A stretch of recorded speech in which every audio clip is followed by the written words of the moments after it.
যার মেয়ে অসভ্য দুশ্চরিত্র, যে মেয়ে বেহায়া, যেই মেয়ে সারা রাত আরেক ছেলের সাথে অশ্লীল আলাপ করে মোবাইলে, ওই জানোয়ার পাইলা 1 কোটি টাকার বাড়ি করে আপনার ফায়দা কি?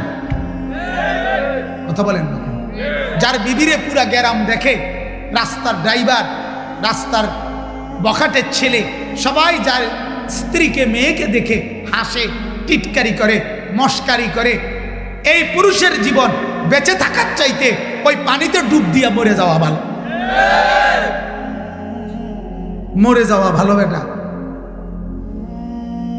আপনি বলেন না ছেলেদের কি বলে, কি মজা পাইছে এই পর্যন্ত?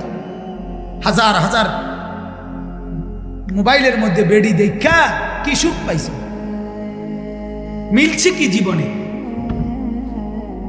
বলেন? অশ্লীলতার মধ্যে সুখ কি? গুনার মধ্যে সুখ কোথায়? নর্তকীর নাচের মধ্যে সুখ কোথায়? সে সুখে আছে? সে সুখে আছে যে হাসে, যে নায়ক নায়িকা মানুষের হাসি দেয়, ভালোবাসা শিখায়, তাদের জীবনেই তো ভালোবাসার বড় অভাব। তারাই তো চরম দুঃখী, তাদের চোখের পানি তো রাত্রে ঝরে, তাদেরই তো স্বামী সন্তান স্ত্রী নিয়ে অনেক বেশি অশান্তি। হ্যাঁ,